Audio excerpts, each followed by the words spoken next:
Good evening students. आज हम अपनी जो टेक्स्ट बुक है व्हेन गोल्डन डेज उसका जो नेक्स्ट पोइम है वो शुरू करने जा रहे हैं बच्चों। पोइम का नाम है an elegy on the death of a mad dog. Elegy का मतलब बच्चों होता है शोक गीत। एलिजी का बेसिक मीन जो है आपको ध्यान रखना है।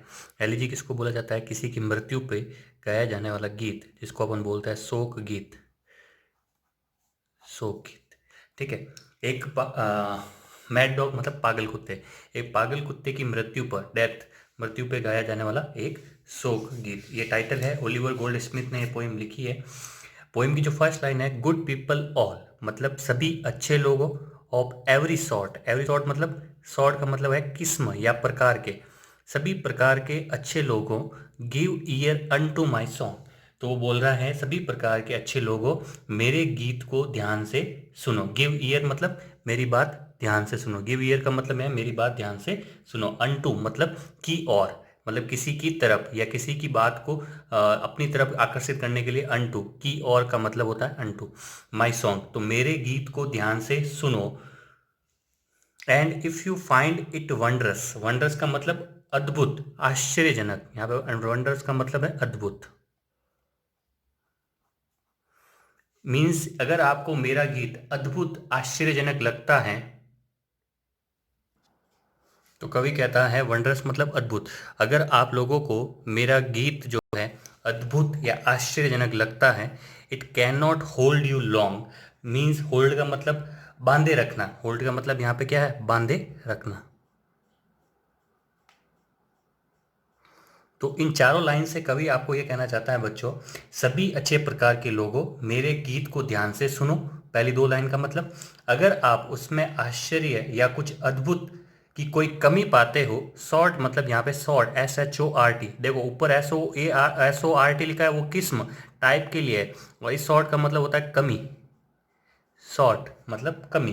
तो वो बोलता है कि अगर मेरे गीत में आपको कोई आश्चर्य या अद्भुतपन की कमी पाते हो, वो आपको बहुत लंबे समय तक बांधे नहीं रख सकता। अगर मेरे गीत में कोई आपको अच्छी चीज़ या कोई अलग चीज़ नहीं दिखती है तो आप लंबे टाइम तक उस गीत को सुनने के लिए वहाँ पे नहीं रुक सकते। इन इजलिंगडिंग देर वॉज अ मैन, इजलिंगडिंग एक वहाँ पे शहर का नाम है जहाँ पे गोल्ड स्मिथ जो है कुछ समय के लिए रह रहा था। देयर वॉज अ मैन एक आदमी हुआ करता था उस शहर में, of whom the world might say जिसके बारे में पूरा जो संसार है या जो कुछ सारे लोग हैं वो कहते थे that still a godly race he ran. Means वो धार्मिक सिद्धांतों, गॉडली रेस का मतलब धार्मिक सिद्धांतों के आधार पर, धार्मिक सिद्धांतों के आधार पर,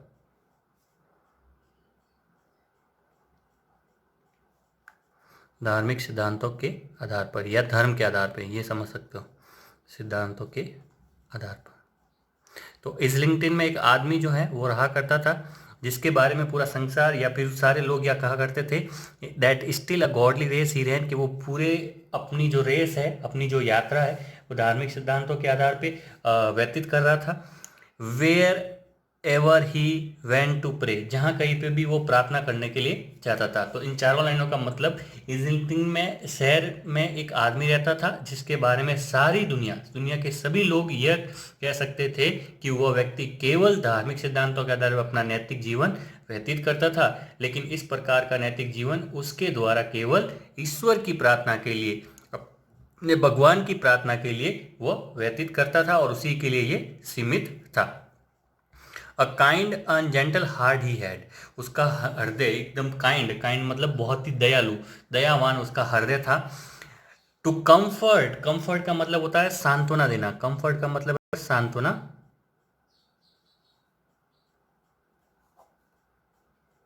कंफर्ट सांत्वना देना, किसी चिंतित को सहानुभूति व्यक्त करना।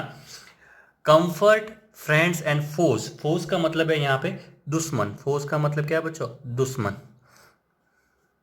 दुश्मन।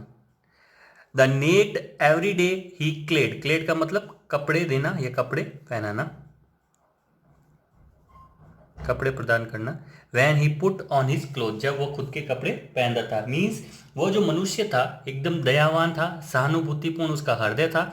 इस हृदय से दया तथा सहानुभूति का व्यवहार करके वो दुखी तथा चिंतित जनों को, जो भी दुखी या चिंतित जन होते थे, चाहे उसके मित्र हो चाहे उसके दुश्मन हो, वो उनकी चिंता करता था, उनके साथ सहानुभूति व्यक्त करता था। जब भी वो प्रतिदिन अपने खुद के शरीर पर, when he put on his cloth, अपने खुद के शरीर पर जब कपड़े पहनता था, तब वो ये विश्वास करता था कि उसने किसी गरीब नंगे व्यक्ति को कपड़े पहनाए हैं। एंड इन दैट टाउन, और उसी शहर में एक डॉग रहता था, एक कुत्ता था। एज मैनी डॉग देयर भी, वहाँ पे और भी बहुत सारे कुत्ते थे।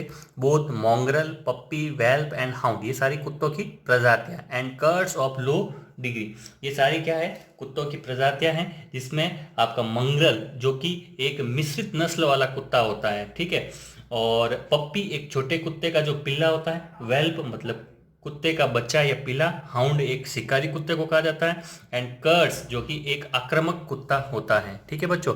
एंड यहाँ पे जो लाइंस है उसका मतलब है, उसी शहर में एक कुत्ता पाया जाता था। वहाँ उस शहर में कुत्ते, और भी कुत्ते मौजूद थे, वे सभी प्रकार के, दोनों प्रकार के, मतलब मिली जुली नस्ल वाले, प्रजाति वाले कुत्ते थे, जिनमें कुछ छोटे थे, कुछ बड़े थे, कुछ शिकारी कुत्ते थे, और कुछ नस्ल आक्रामक वाले कुत्ते हुआ करते थे। This dog and man at first were friends, पहले प्रारंभ में ये जो आदमी और वो कुत्ता जो था वो बहुत ही अच्छे मित्र थे। But when a pique began, परंतु जब उनके बीच में एक रोष, पीक का मतलब रोष या क्रोध, क्रोध, जब उनके बीच में कोई रोष या क्रोध प्रारंभ होना शुरू हुआ, the dog to gain his private end, तो उस कुत्ते ने क्या किया, अपना जो मित्रता थी उस प्राइवेट मतलब जो निजी उसका व्यवहार था उसको एंड कर दिया, खत्म कर दिया। वेंट मैड, वो पागल हो गया। एंड बाइट द मैन, और उसने उस आदमी को काट लिया। मीन्स पहले तो इस कुत्ते तथा उस मनुष्य के बीच में मित्रता थी, लेकिन जब उनके बीच निजी लड़ाई शुरू हुई, अभिमान पर चोट पहुंचने से उठने वाली उन तीखी भावनाओं के कारण, उस कुत्ते ने अपने स्वयं के हित के लिए, अपने उद्देश्य को पूरा करने के लिए, वो पागल होकर उस मनुष्य को काट देता है। इन लाइनों में कवि आपको ये कहना चाहता है।